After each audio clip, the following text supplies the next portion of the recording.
This is Greg Noyes, Pacific West Home Inspections. Today I'm doing a house in Sherman Oaks, up the hill on Cody. It's Monday, March 2nd, 2015, and I want to go over how to shut off the different utilities. At the left exterior of the house, they have the main panel, or main disconnect. It's a very old system. It's original to the house. Here's the meter, and this box here, if I open the door, it shuts the pulls the breakers out.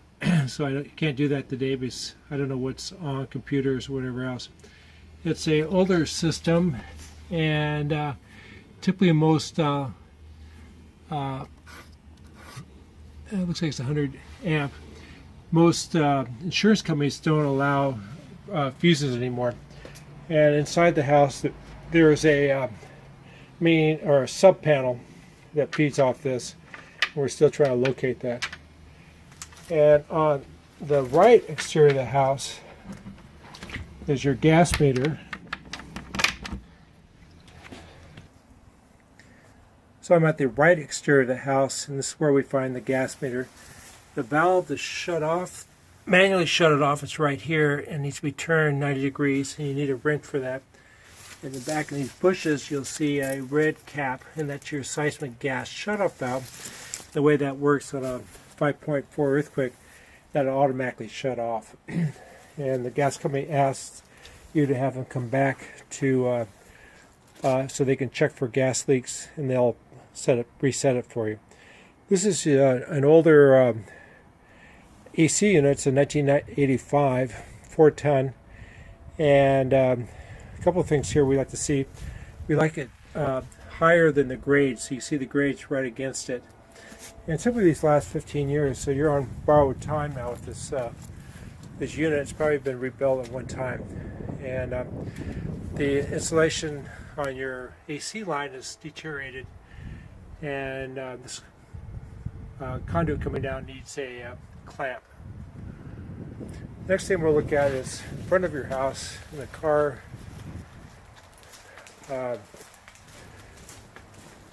Here by your front door is your main water shutoff, and that is going to be the red valve handle with the pipe coming up, and this first valve here goes to your sprinklers, and this blue one goes to your house. So there's and they do have pressure regulators on the system, and it has the pressure relief valve, which we like to see. So those are the three utilities that how to shut off. Now we're going to head up to the roof. Before we go to the roof, I just want to point out a couple other things. You have a Tagagi tankless water heater, and this is one of the better brands. And it's gas line coming in. It's an oversized gas line, which we like to see. And then your two pipes coming in here. They for the upgrade, you may want to do a flexible supply line, so that way, in case of an earthquake, you have a little bit more movement.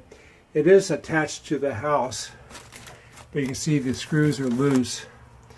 And this is a tankless system, and somewhere there's going to be a remote thermostat, and you want to set it at 120 degrees. And if you have any kids in the house under 2 years old, you set it at 115. And it does have a pressure relief valve, which we like to see as well. Now in the front hallway of the house, there's the old laundry area, and it has a very short closet, and these newer machines come out a little longer, so that's probably why they built this little shed here for the laundry system. So you can see on a rainy day, you're not going to be out doing your laundry. Now we're headed up to the roof. I got my ladder set up, and that's our next endeavor. So you can see the roof line here. This is a 90 weight type of roofing, and it's deteriorated. There's a couple layers of roofing. This is over the shed for your laundry. And then the they've coated this roof, and when they coat it, typically they get a couple more years on it. You can see the coating is deteriorated, and everything slopes. Your garage conversion slopes towards the middle of the house. Then they have a main drain line here, and this is probably over the one of the bedrooms, and there's a skylight there. We'll use that to see where this drain is. This thing leaks, it's going to leak in your house. We always like to see drain lines to the exterior of the house. So there's another drain line here, and this is over your front room of the house. And there's an older glass wire skylight here, and we haven't used that in 30 years. And there's cracks in the skylight. They've fixed with epoxy. And then there's a couple of newer plastic bulb skylights up here as well. So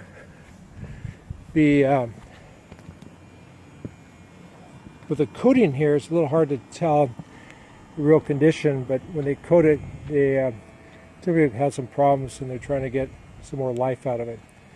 On the left side of the house, you have some bushes growing up on the roof. You want to cut those back. And then all your water lines and are above the roof line here, so you want to insulate them. And then there's another furnace, package furnace up on the roof, and so we'll see if this is if they're using both systems or just the one.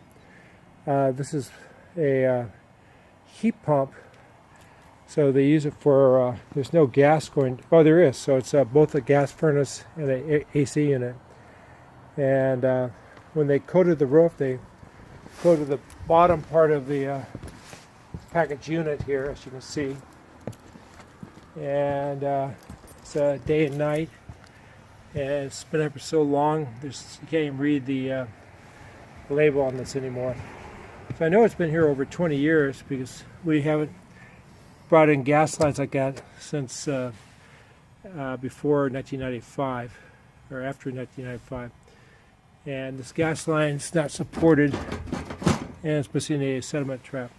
So the report's going to say you need to have a hard pipe to the outside, and then you connect the flexible gas line to the hard pipe, and you want to support the gas line itself. So that's what you have for the roof. And we call it a mansard roof. All the way around you have the composition shingle roofing, so we can see some of that. And you can see some of the shingles are coming loose, and so that's what you have there.